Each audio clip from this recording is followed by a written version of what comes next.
And we are live. Hello, everyone. Welcome to another Friday stream behind the product with a great topic today, and that's VEED being acquired, Welder being acquired by VEED, not the other way around, unfortunately. Ta-da! Woo! Yay! Nice. Very nice! Woo! Very nice stock images you got there. Right? There's the effect. There's the effect. I sent an email, and I'm not sure if it went out. So let me just check that. And Alex, maybe you can maybe you can quickly go through what is ahead of us today on this stream. Through the structure, I can do it. Through structure and stuff. So, wait, I have it open somewhere. I need to find it. Yeah, right here. So the structures. First of all, we want to share the story of how the acquisition actually happened. We want to take it from both sides. So first side is ours, and the second side is from VEED's perspective, from Saba's perspective. This is the man. And he actually joined us right now. What a timing. All right. Sorry, I was having a little bit of lunch. It's all right. How are we doing? We are doing great. How are you doing? Yeah, all good. What's been going on? What have I missed? Nothing much. We have waited for you, and this is actually Saba for you who do not know, and he's a CEO and co-founder of VEED. You make me sound really important. I'm not exactly. Somebody who decided to buy Welder. We almost said that VEED was acquired by Welder, but that didn't happen. Almost. You literally said it. Almost. Awesome, Mark. No, pleased to be here. It was. I mean, do you want to ask me any questions, or do you want me to just talk? We have a little bit of structure ready. We hope people will be asking questions, and you can also freestyle if you feel like it. Cool. So let's go. Yeah. Okay. So Alex, you can maybe finish going through the structure for everyone. So yeah, I can just go from the beginning because I barely started. So first of all, we wanted to share the story about how the acquisition actually happened. We want to take it from our side and then from VEED's side. So it's going to be on Saba. Then why the acquisition actually makes so much sense. Basically, we were already using VEED in combination with Welder way before Saba actually knew about us. Then what's next for VEED Life? And then we can discuss acquisition as a concept. Basically, should you create a company? Should you acquire companies? Should you acquire companies? Should you create a company just to get acquired and stuff like this? So yeah, basic structure, but we can go on tangents and freestyle a bit. Sounds like some really good structure and some good questions. Let's do it. Let's do it. So. Maybe we can start with our side, how the acquisition happened and how we saw it, and then we can hear your side, how it happened and how we saw it.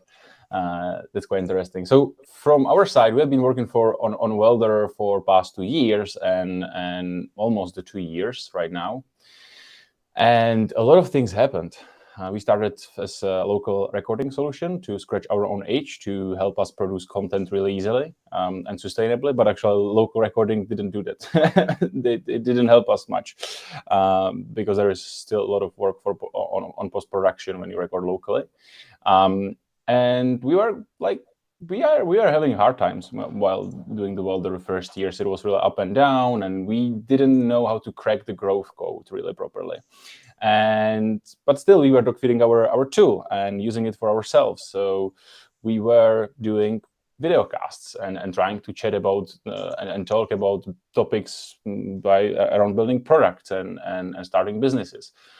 And we repurposed the content. And we used VEED to add subtitles and fit in different formats for social media. And I think that this is something that helped us actually get noticed by you. And it's an important part because that's actually, that was always our idea. Like, we should do this micro content and content in general, even if we are not the next PewDiePie. And it makes sense to be out there and sharing how we think authentically with others, because there might be someone creative and it might spark something. And that was you. So this is kind of our side for how it all happened. So what's your side? Is this actually true? So from my side, the way that this happened was 2 things. One, I was I was watching a lot of videos that VEED users have been making, and I saw a trend, right? There was a lot of podcasters, there was a lot of Zoom recordings, and there was a lot of like interviews. And I was like, that's really interesting. Where are these videos, where are they being created? Number one.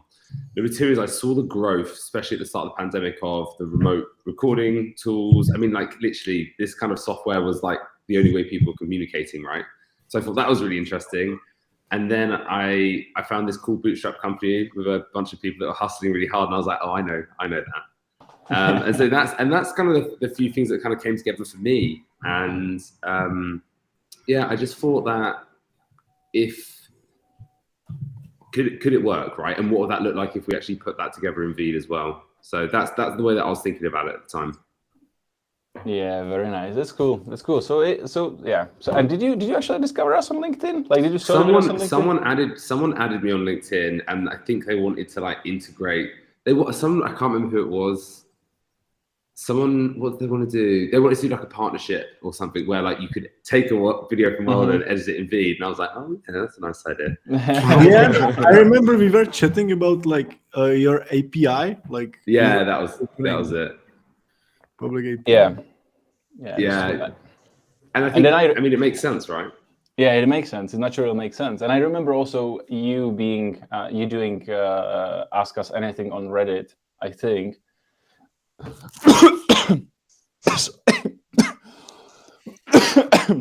Sorry, everyone. Doing Ask Us Anything. Oh, I cannot speak. I just killed myself.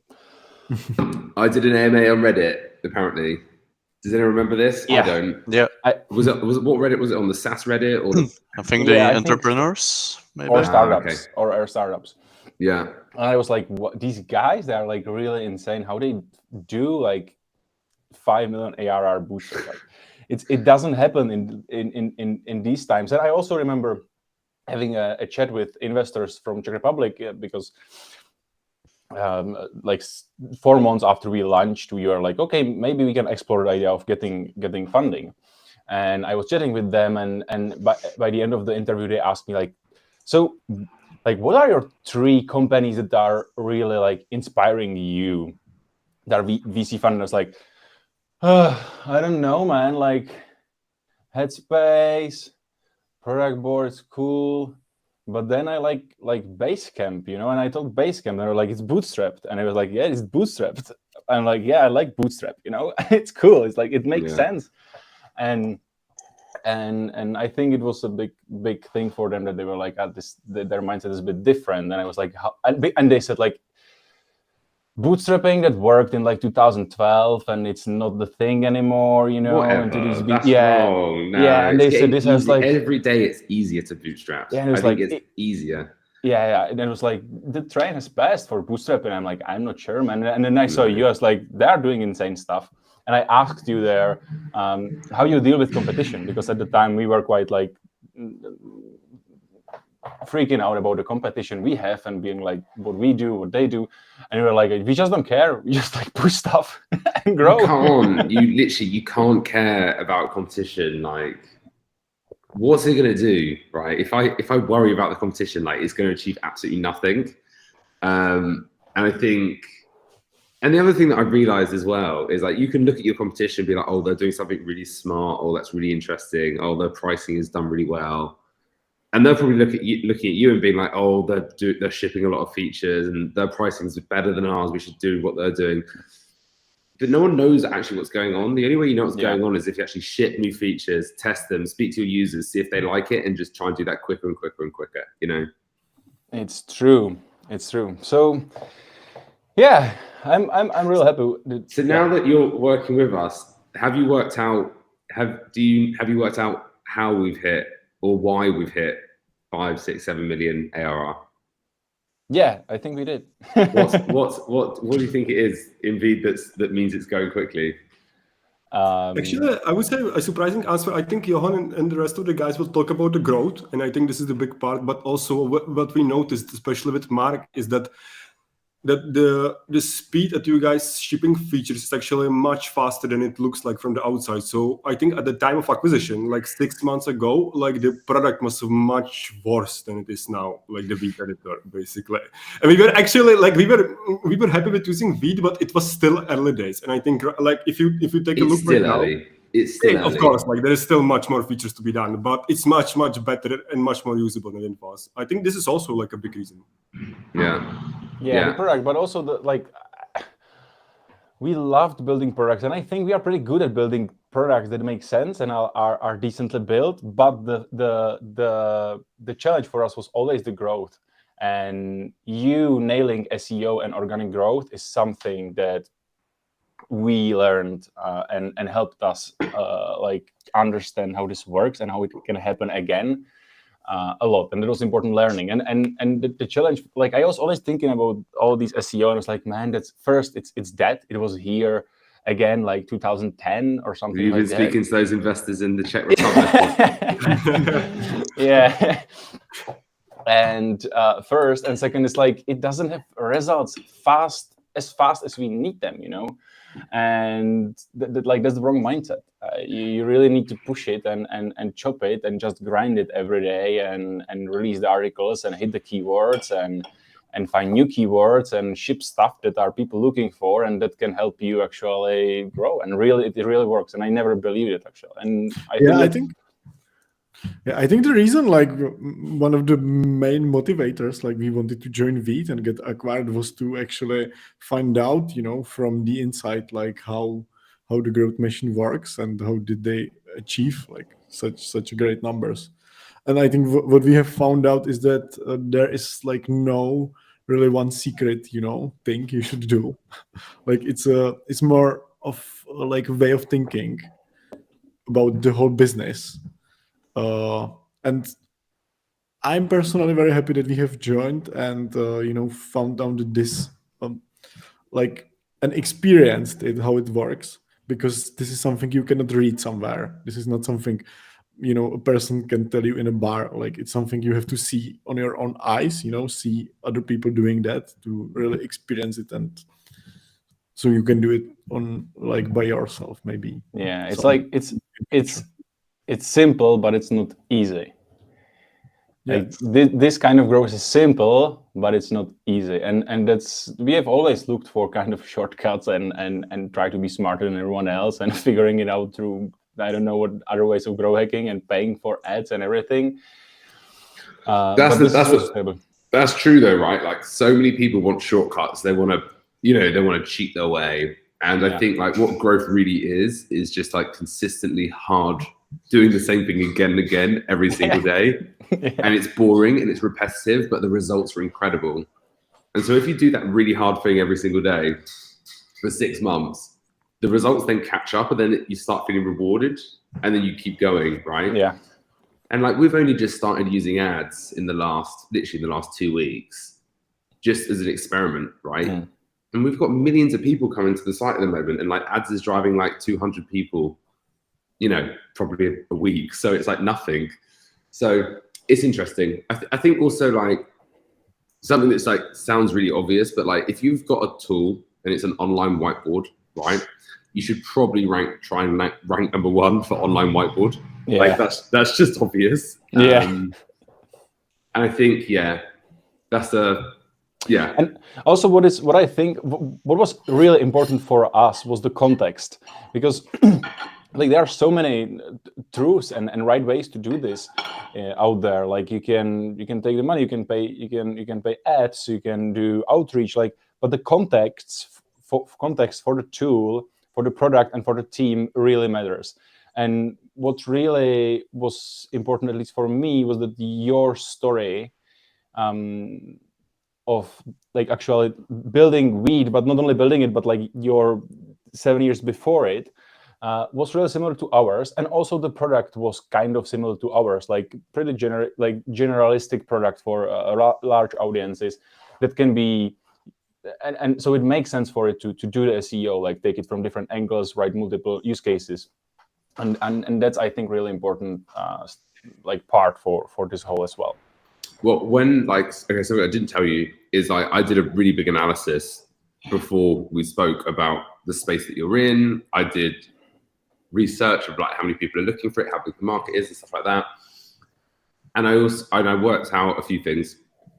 Well, I think I did. I might be wrong. And what I worked out was that like our products, Welder and VEED, grow in a similar sort of way, right? You don't need a sales team. This isn't an ad-supported business. This is like an organic growth product. It's also a self-serve product where you can just use it yourself, put your credit card in, and start paying for it. And I think those things are really important. If you guys were like an enterprise sales, team, it wouldn't have worked. It's just because there's so much synergies in the product and the product positioning and the way that these products get sold is what was really interesting for me. Yeah, it's true. It's true. We have some questions. What's the way of thinking? I don't get a question. It's like in context because we moved on so much. But And someone, I think Marek maybe mentioned it. I think I used that exact word like for, actually how to do the growth, and what I meant about that is that, for example, we like with Johan and Predrag, when we were starting our businesses in the past, we were pretty much thinking in the way we saw like the inspiration like from our friends, maybe here in Czech Republic from the startups we know from Prague, and they had like a kind of different context. They were, for example, like a big funded, B2B heavy company. They were maybe using ads, and we were also thinking about ads. And I think this was the way of thinking we had. And we didn't have much inspiration from someone really successful who bootstrapped their way, with like B2B/B2C product, something in the middle, something for maybe professionals, not for everyone, but for a huge audience. And I think this is something we always wanted to do, but we didn't have like the right inspiration. And the way of thinking, I think, is Saba described it pretty well. Like it's never-ending grind. Yeah, It's a fun grind, right? Yeah, it's really fun, but I really like it was huge for me in personally because I was always overthinking even the smallest stuff. And when I met you and you told us about this, it suddenly became so easy. Like I was scrappy, I was doing way more stuff, and it started working. Whether it's SEO, whether it's basically anything like day-to-day stuff. Yeah, I think the confidence plays a huge part in this as well, mainly in the posting, like being okay with not posting just the best things. And also what you said about once to me was quite inspiring, or like realizing for me, is that like the good stuff will be on top, but the bad stuff will actually like fall on the bottom because nobody cares. So like nobody will ever see it, kind of. So you don't have to be so afraid that people will judge you on it. And also, Johan's not very good. He posts bad stuff. Like no one knows the bad stuff because Twitter doesn't put it to the top. Like, exactly. If you look at a good example of that is like Peter Levels, really big in this space, right? He's got 100,000 followers on Twitter. If you actually look at his Twitter feed, sometimes his tweets got like over 1,000 likes, and sometimes they've got 4, right? And that is literally the algorithm deciding I'm going to push this one up and this one down. It's that simple. Yeah, it actually happened to us this week. I was posting shorts daily on YouTube, and it's in our context, so the numbers are slightly lower, I guess. But there are shorts with like 5 views, and one short had like 1,000 views in a day. So it's basically the same thing, and it's just maybe I thought the short wasn't so good, but I decided to post it anyways, and it kind of blew up in our context. So. And the other thing is like it's very confusing, but like on Twitter, in my context, like if I post about what I think is like really interesting product strategy, or like observations or product-led growth, it doesn't really get any interactions. Like I get like 10 likes, and I'm like, this is like big brain stuff, and then when I post and like brag that we've got this much million or blah blah blah. Everyone goes fucking crazy. It's mental. So you have to really understand what people on these platforms for, and like, maybe people follow me on Twitter not because they want to learn about product-led growth. Maybe they follow me because they want inspiration, because they want to start their own, or Yeah, and like it's true. It's true. It's a good point. And also, Yeah, I just completely forgot what I wanted to say. Sorry, Alex. You can continue. No, it's okay. I just wanted to say it's like on indie hackers where you have to put a number in the headline, otherwise it's not gonna go on the front page. It's like people just love numbers there. They're obsessed with them. I noticed that with some of Saba's posts there as well. Yeah, I think what is interesting is that what you said about with the cheers on the stuff that are really like, we got this huge investment and stuff, and we always wanted to do content that is not like this. We wanted to do content that like we feel like should be out there, and it's just sharing stories of what we do, and it doesn't get so much attention most of the time, but I still believe in it. We have a lot of questions piled up Let's in the go. chat, so Let's want to go. go through them? Yep. Okay, so the next one after the way of thinking was, do you guys manage your own SEO efforts or outsource it? So yeah, this is the all same is outsourced. Like we don't know how to do it. It's you are on mute. yeah, you're for muted, some reason. Saba. Okay, I'm here. Okay, so first, I think the first thing to say is that like SEO is one with Welder specifically. I think what we learn is that like SEO is great. We can drive traffic to the site, but the way that this product really grows is when someone invites someone else to join you on a podcast, right? And a percentage of those people then start using the tool for their own podcast. That's where it really, so I think it grows that way. And also I think the word of mouth in the podcast community is really, really big.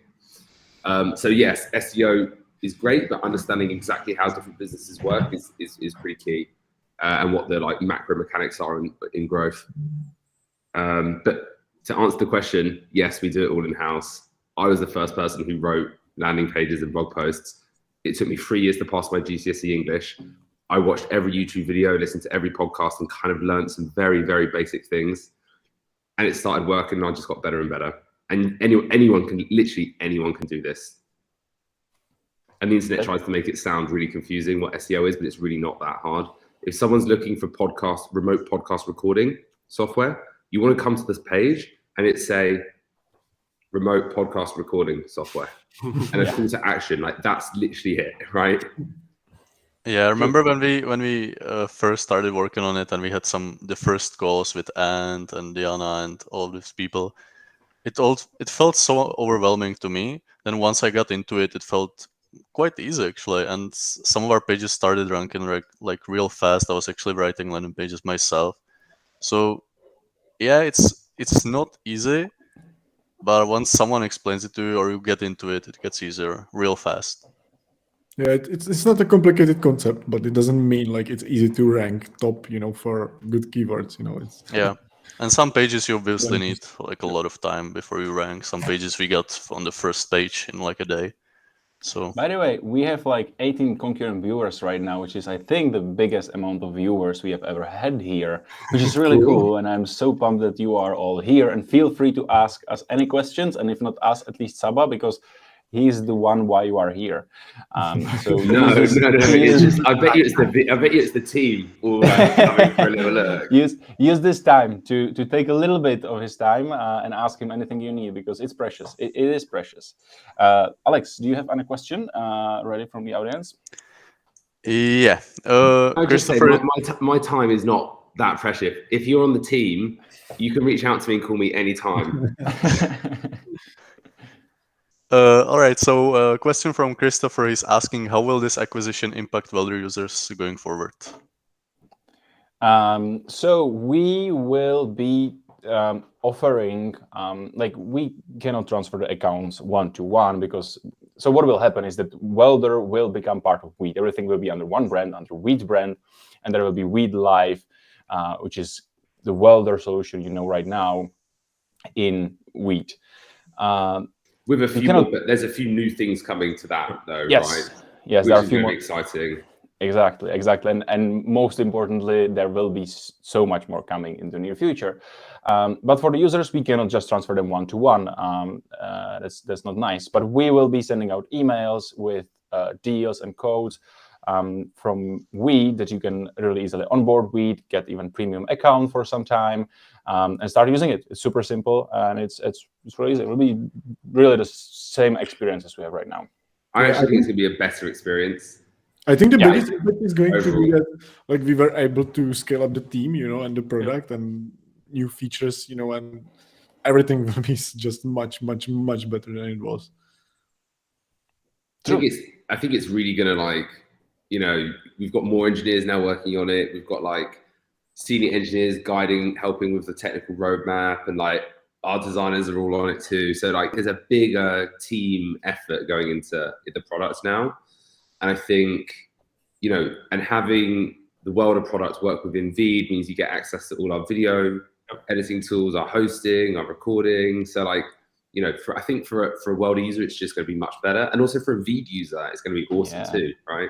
They just imagine the option to really start or create a stream or a video that looks really amazing, and we have something in our pockets that will make this make creating streams really easy and make them look really epic, and then being just able to clip it, create small pieces out of it, and then add subtitles on it and change different formats and add headlines and put it into templates and work with it and then distribute it. Such a powerful workflow in one tool under one umbrella. And that's maybe that can take us. Or do we have another questions? Yeah, we have another questions. Alex, you on top of the questions, because this actually was a nice segue to the next topic and why does the acquisition make sense? But I'm waiting for some pauses to just read the questions. Basically, don't want to jump into it. But I can read the next one. It's from the same person, Christopher again. If there are plans to make audio only downloading available from a stream/recording. Yes, there are. And we will be working on it, I think, shortly. After the release to VEED, you will get an option to download local audio tracks. Mm-hmm. I think we need to get on a call with Christopher. Christopher, how can he book a call with us and give us some product feedback? Easiest way is to go on getwelder.com and book a demo with me, and I will. Christopher, please do that. We'd love to know how you're using it currently and what we could do to make it better for you. Audio only downloads, whatever, we'll do it. Thank you. Yeah, he's saying that feature was a big plus of the local recording option that we terminated a few days back. But a lot of people are saying that they would love to have it in the streaming solution as well. A lot of podcasters mainly. But I mean, it makes sense, right? What's the difference between a streaming software, podcast software? They're all the same, pretty much utility. Yeah. It's how you wrap it. It's what features. Mm-hmm. A Twitch streamer doesn't want audio only, but a podcaster does, right? Yeah. And so I think it's just working out all of these different users and the use cases and what tools do they specifically need to be super successful. There's some other really interesting stuff. NVIDIA, has anyone seen NVIDIA Maxime? It's this new AI that you get this incredible live audio cleaning, and it's just incredible. Exactly, it's audio and even video. So for example, if you're pixelated, your video quality is much better. Yeah, we were actually looking at it with Mark, and this is one of the perks of the acquisition. I was looking. I've got to call them later.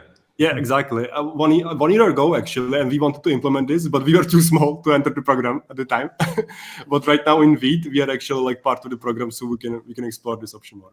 Yeah, I actually remember signing up, and they never responded. And they told us no. They actually didn't respond at all. But it was pretty early. Was the product live that you had or not? Yeah, I think it was actually at the time. I think it was. Yeah, it was early. It was live. Early, but... Oh, they should have got back to you. That's a shame. I'll have a little moan at them later.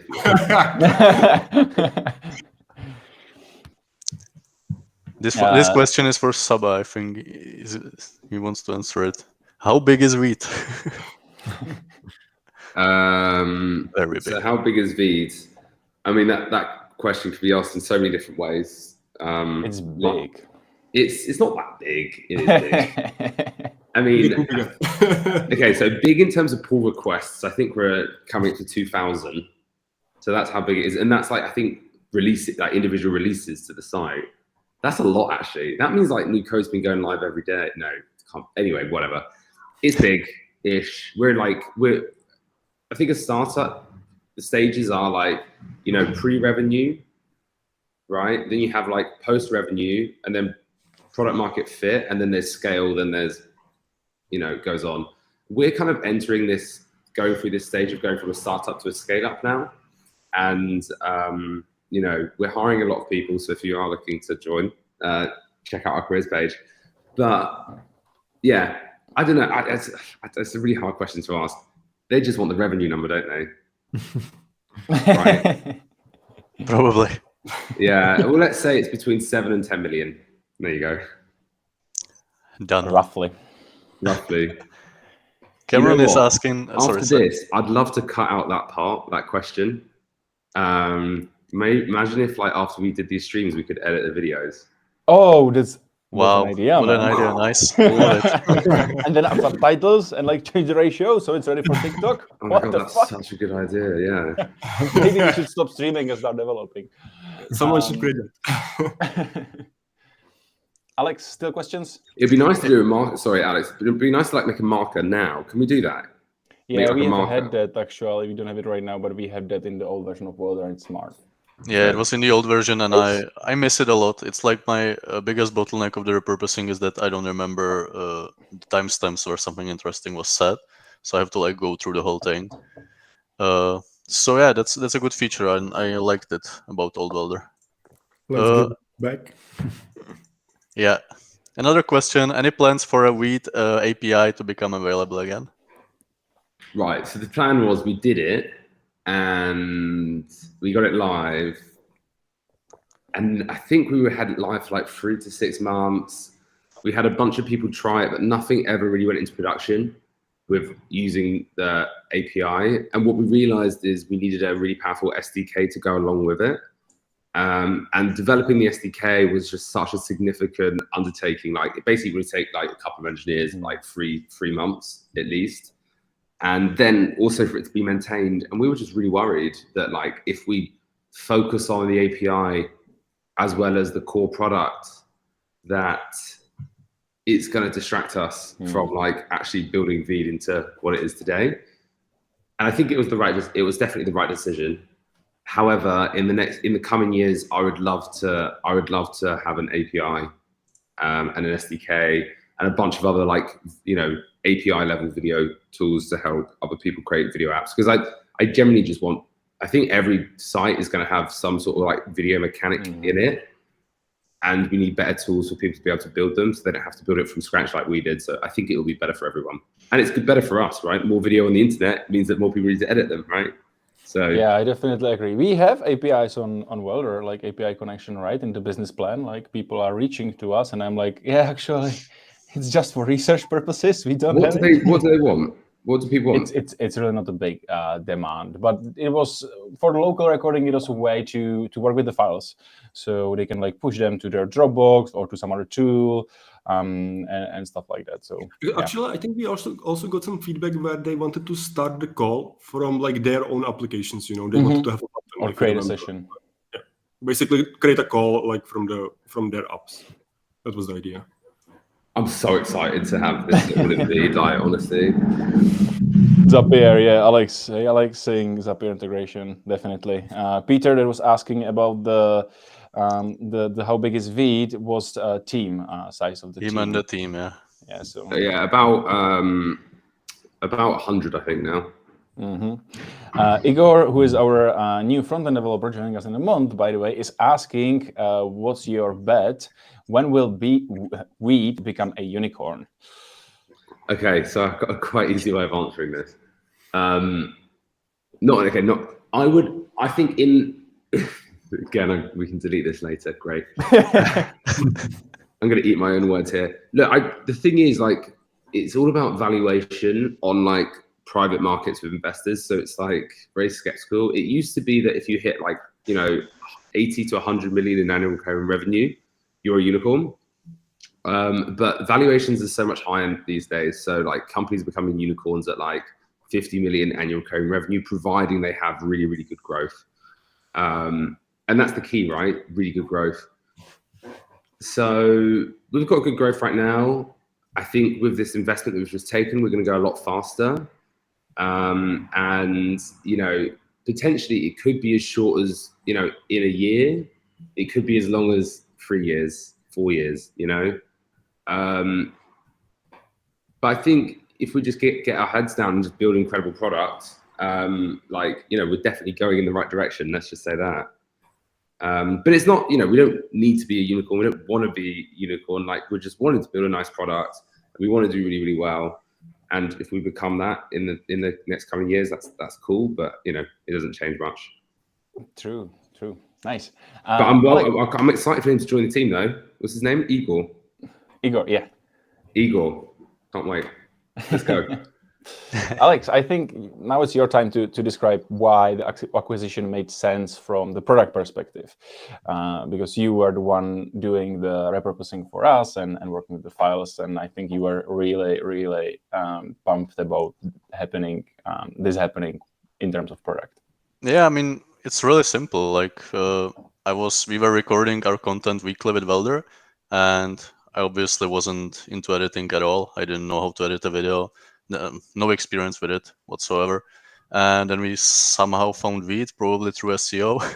And yeah, it became so easy. And I was making macros, everything using VEED from our content recorded at Welder. And that's why I think it makes so much sense because I was actually using it way before Sub actually knew about us.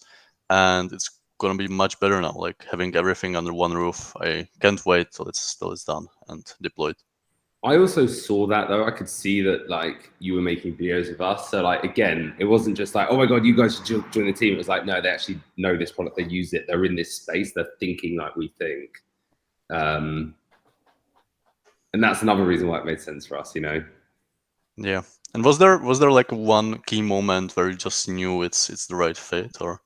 I think the key moment for me is when there's never any sort of like massive key moments. I think that big things that have happened and like decisions that I've made has been like multiple things coming together and having these like almost like more and more clarity and layers of confirmation. And it was it was a few things. Like, I knew the product existed. I knew you guys were working on it. I thought it was cool. I thought you guys were a good team. It looked like a good product. And then I think, you know, halfway through the pandemic, I realized how big the streaming market was, how it's growing, how powerful it was, and how connected you can be with users through streams. And at VEED, we offer video editing, and you always want to go top of funnel, right? So like, what happens before you edit a video? Mm-hmm. And the answer is streams. So it makes total sense. Let's just say that. And then it just happened. Yeah. Woo! This is what you can do with this tool. You can download a bunch of stock images and use them as clapping. That's really fun. We should have like a way that you can put like applause and you just click. Yeah, there's like Yeah, exactly. There's so much, man. So what's next? What's next with the integration? What's next with Welder and VEED Live? And what's next for VEED? I think that's a big thing to answer. So I may start with the integration because that's on our side right now. So as I said, Welder will become part of VEED. It will be under one hood, which is cool, and it's like it makes so much sense from a product perspective. And we were thinking, and that's why like this acquisition happened 6 months ago, and it wasn't announced like just recently. And that's because we were thinking if it should be two separate products still, or it should be under one hood. But really, from the product perspective, for you users, it makes sense to be under one hood and one tool going seamlessly from streaming, recording, creating to editing, repurposing, and to distributing.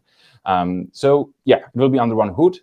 We hope to release the Welder under VEED in a matter of weeks, and it's going well. It's going all right. And as always with us, we'll release first version that will be quite dirty, but working, and there will be a lot of new progress happening really soon, as the guy said, because this gave us the opportunity to scale the team, hire amazing people, and create new cool features. But not only features, but we are really exploring the whole approach on streaming and how people can really create great stuff really easily, and because that's what we are building right now. That's what we are after. So this is on our side, and Maybe right now it's good to also check in on what's next for VEED. What do you, Saba, what's on your mind? What's next for VEED? So, create, edit, and share, I think is really important. So like at Create, we have now Live is where you can create videos. We have our video recording tools. Then we've got Edit, and then we've got Share. I think we've done less work on Share and like the distribution and the consumption of video. But in general, we kind of want to build a complete platform that is like everything you need to be successful with video. So top of mind, I don't want to go into exactly our product roadmap and what things we're going to be building, but I think, next big things is let's get this integration working really well. Let's see how our users respond. Let's just like increase the visibility across the products of other things that you can do with VEED, I think is going to be really important. I mean, if you look at tools like Canva, you can do anything from like, designing a mug to like making presentations and t-shirts. It's like so vast. So we're going to get a lot more broad, I think. You'll see that from us. And hopefully have a really great time doing it. So that's what's next for us. Nice. Big plans. Looking forward to that. Okay. Keep the questions, guys. We love to answer questions. That's why we are here. That's why we do live. How do you guys feel when do you pretend that you're just like on a call and like people aren't watching, or are you like conscious that people are here watching? I Like guess mixing these two. Yeah, but usually like we are on the call and then just we switch when there are questions. Yeah, So, we actually need a way, to see here, in this call, how many people are watching us. It's a really important feature. Yeah, but then it might make you like nervous and scared because like I'm not in like the best form today. Had a few drinks last night. I'm a bit quite ropey, but I just pretend I'm on a call with you guys, right? So it's not scary, but I mean, it gets easier every week. yeah, this is also surprising. Like the more we do the streams, the easier it is. Basically, for me right now, it's just a call. But when we started, I guess I was more nervous. Yeah, I remember. Yeah, that's true. Like when we started, I always felt like, someone's watching us. We have to like be, very good at this and try to be better than at calls. And now it just feels like a call. Yeah, for me, I'm always like, as soon as I start speaking to the audience or I try to say something smart, I start to sweat, and my brain is like cut off me from my body, and I'm saying stupid things. But yeah, it's fun. It's as you guys said, like you get used to it, and the most natural stuff happens when it's just a chat. But I also believe it's important to be in touch with the audience and like. Yeah. It's actually the easiest when you guys are asking questions, so please keep them coming. Yeah, that's true. The questions usually are the best. Yeah, like you always come up with a structure of the stream, but when people ask questions, it's the easiest. True. So, anyway, it's more of an interactive experience when it's there when you're chatting, right? Because Exactly. I think that's the difference between a call and a stream. Yeah. The stream gives the ability to have that interaction. Yeah. Versus a call doesn't, right? Yeah, exactly. We prepared some more things that might be interesting to touch from people who are building products, and it's like around acquisition. But we are running short on time. Like we have 10 minutes until 4, and we have a few questions here. How to get acquired? What's interesting for companies that like for buyers? How to proceed with the acquisition so both sides feel good? And I think that might be something we might touch on because I think it went really well. Or at least I am really happy about it.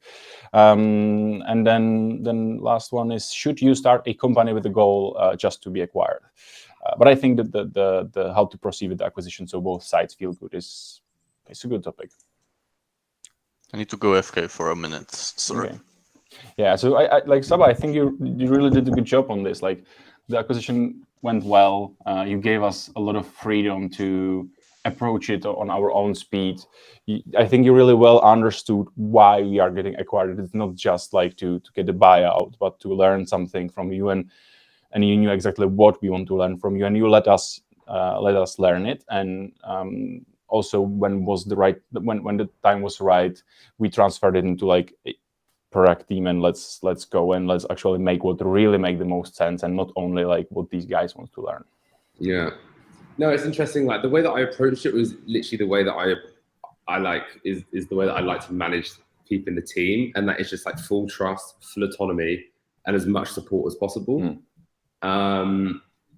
And I think that's always worked for me. I think if I came in and like immediately said this, like it would have been really shit for you guys. So, and I think the big thing that was maybe hard for you guys was, you know, I would have been happy with like Welder being its own standalone product, not in VEED. But I'd also love it in VEED as well. And I think maybe the hard thing for you guys is like letting go of the brand, letting go of your own domain, and now being a product within VEED. Am I right in saying that or not? Kind of. I'm not sure. Like, I think we were always really. Now we seem ruthless. by the I don't problem. care. It is, we really wanted to solve the problem for ourselves and for the people out there, you know, like the whole flow to produce content, you know, seamlessly when you are not like a professional content producer. And like for me personally, if it's under VEED's brand or our brand, doesn't matter. Doesn't matter, Yeah, Yeah, it's makes the same sense. for me. It's the same for me. Like, I think it's also because like we have a very long, you know, history of like making a lot of products. And failing And we- with a lot of Yeah, we products. basically learned that, you know, you shouldn't be very nostalgic about like it's not your baby. It's about the users, you know, and their problem. It's not about you, Correct. your brand, your domain, your logo, your. You know, I've also built a lot of products over the last few, you know, I don't know, 10 years or whatever. And you learn something from each of them, right? Like Yeah. none of them are wasted experiences. Like you wouldn't be here today if you didn't have those Exactly. 10 failures. And I wouldn't be here today if I didn't have those 10 failures.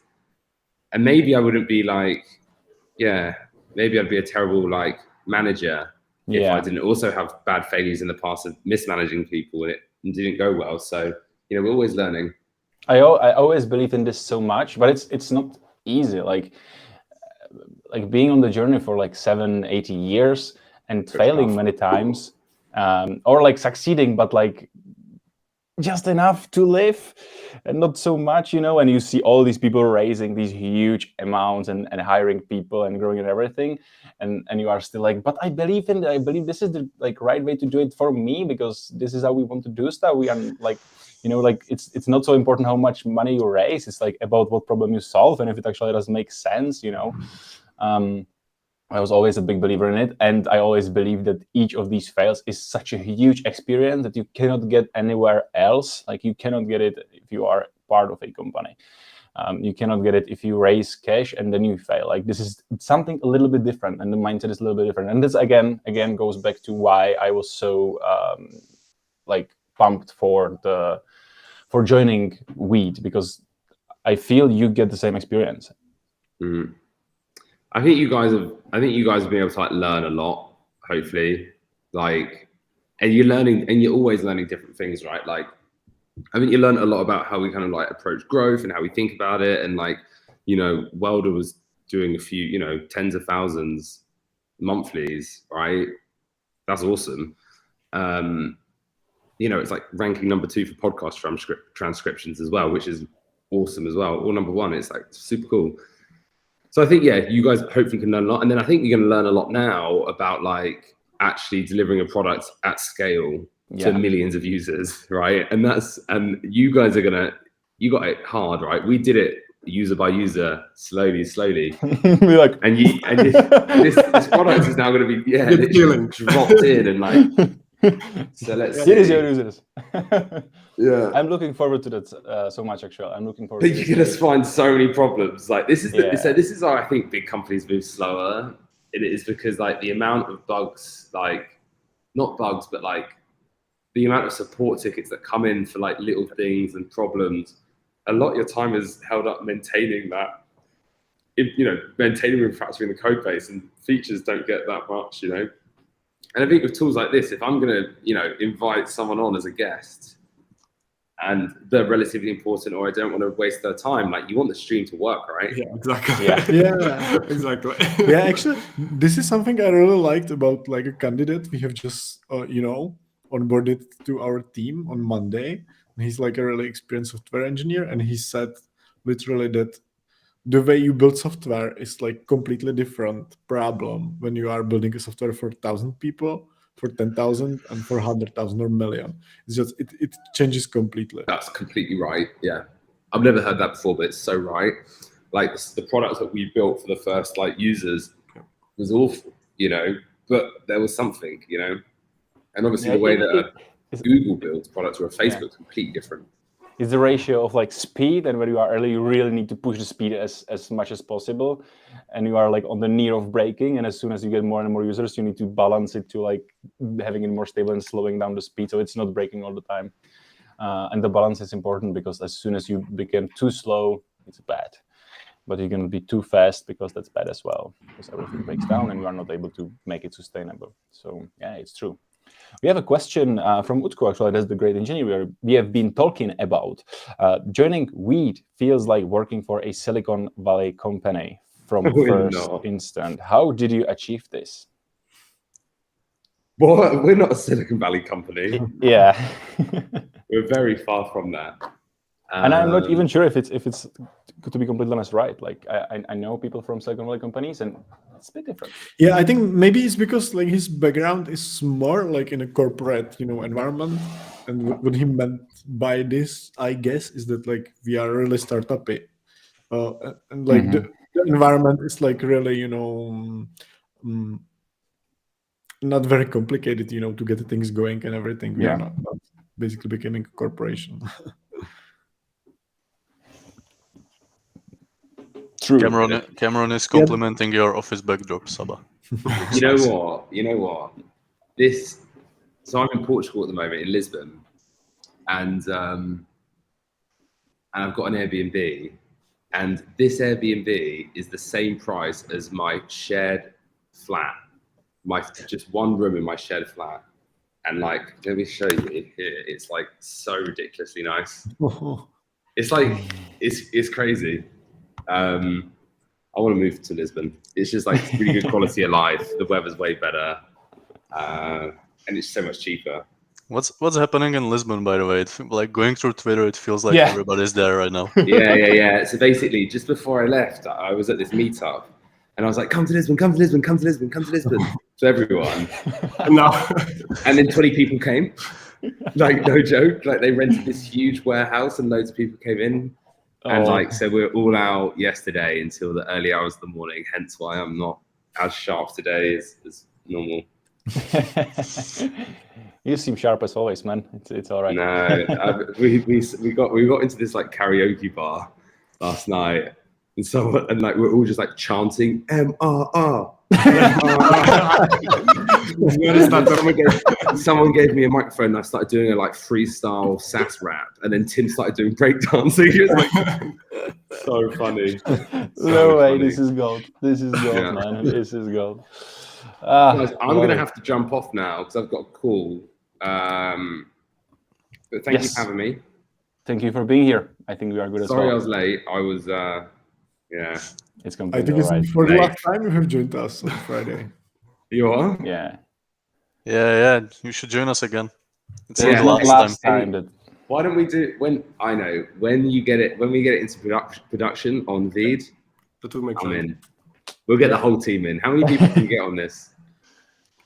It depends, like up to 50, but right now 8. Okay, we can get half the team. Yeah, Okay, we can get. Technically, it would be possible to have 50 people, but I think it wouldn't make sense in the UI. We would need like some better layouts, basically, than this. Yeah. That would be really interesting. I would love to. Do you see that tool that I shared yesterday where it has like all these bubbles, and when you change that was cool. There was some interesting ideas there, wasn't there? Yeah, You could do 50 people and just always be in the dominant speaker view, and just be random people jumping on. Yeah, I think the real challenge for us, developing this tool is going to be to really choose the right things to build, because there's like so many possibilities. All right, so I think it's time to wrap it up. Thank you everyone for watching. Thank you, Saba, for joining us. It was amazing. I enjoyed it so much. I'm happy we are part of the VEED and looking for what's coming in the future. And see you next week. Bye-bye. Bye-bye. Yay, that was fun. All right, guys, I'm going to jump quickly. Sorry.